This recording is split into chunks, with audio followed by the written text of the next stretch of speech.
il m'a aidé énormément à comprendre l'islam. Je suis né dans une famille musulmane, je suis musulman moi-même. Il m'a aidé à comprendre les finalités de cette religion, tous ces termes, tous ces concepts qui aujourd'hui sont galvaudés et qu'on utilise pour notamment faire de la violence, que ce soit le mot djihad, toutes ces choses-là. Moi, j'ai une autre compréhension de ces termes, de ces expressions. J'ai une autre idée de ce que ces mots veulent dire. C'est pas tuer des innocents, c'est pas s'en prendre à des personnes parce qu'elles seraient chrétiennes ou juives. Ça n'a aucun sens. Et toute cette compréhension-là, je la dois aussi à Tariq Ramadan. En Afrique, on n'a pas ce modèle de violence dans notre façon de comprendre l'islam. Mais quand je suis arrivé en France, et que les mots djihad, toutes ces expressions-là sont utilisées ici dans les médias, mais de façon péjorative.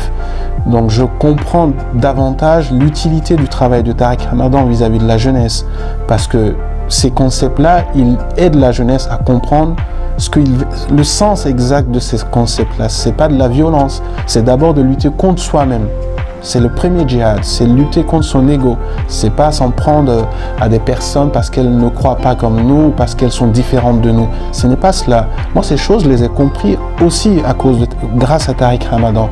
Et je sais qu'il y a énormément de personnes qui ont aussi compris ces concepts-là grâce à lui. Et donc, aujourd'hui, quand on nous dit que Tariq Ramadan, il a un double discours, quand on nous dit que Tariq Ramadan, c'est quelqu'un qui alimente l'islamisme en France, tout ça.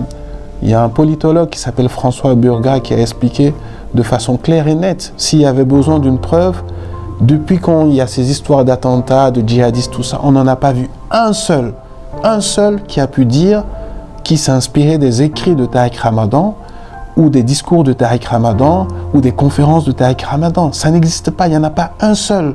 Au contraire, il y a des millions de gens qui disent à la France, qui disent à l'Europe, ce monsieur nous a aidés à comprendre notre foi. Ce monsieur nous a aidés à nous structurer. Ce monsieur nous a aidés à ne plus tomber dans cette victimisation, d'être des citoyens actifs, d'être des citoyens qui servent, pas des citoyens qui attendent d'être servis. Ces choses-là, c'est Tariq Ramadan qui les fait comprendre à la jeunesse de France.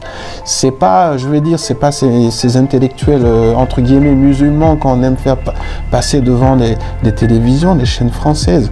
Donc effectivement, moi, Tariq Ramadan, sa souffrance, la souffrance de sa famille, c'est quelque chose auquel je m'identifie. Je suis quelqu'un qui suis peiné de voir une personne qui a autant apporté, et traité de cette façon. C'est indigne, c'est vraiment révoltant. Et on devrait faire attention. Parce que quand des gens comme Tariq Ramadan sont traités comme ça, mais on donne... il y a des autres personnes vont se dire, mais à quoi ça sert que je sois un citoyen correct, honnête, je fasse confiance à la justice, à mon pays, puisqu'en fin de compte, voilà où je vais finir. Je veux dire, les théories du complot, on est contre. Mais qu'est-ce qui peut alimenter les théories du complot si ce n'est pas des événements comme ceux qui arrivent à Tariq Ramadan? Il aurait bénéficié d'une procédure normale comme toutes les personnes accusées de viol en France et qui sont libres aujourd'hui, mais il n'y aurait pas eu de théorie de complot.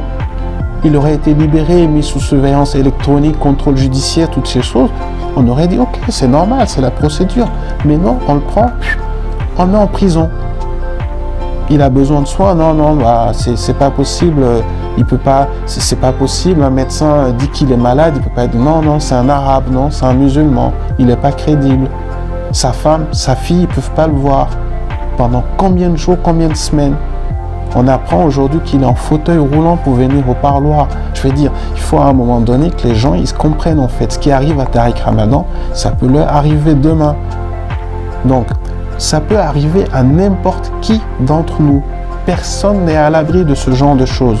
Il faut que les gens ils comprennent cela. Il ne s'agit pas de dire qu'on ne prend pas en compte les paroles des victimes. S'il y a eu viol, ok, laissons la justice faire son travail. Laissons la justice faire son travail, mais comme le dit l'avocat de Tariq Ramadan, mais qu'elle fasse son travail à charge et à décharge. Pas simplement à charge et à décharge. S'il y a des éléments qui peuvent innocenter Tariq Ramadan, qu'on les prenne en compte. Mais jusqu'à preuve du contraire, pour moi, il est innocent. Et je crois que c'est ce que la justice dit aussi, il est présumé innocent. Donc respectons sa présomption d'innocence. Laissons-le se défendre.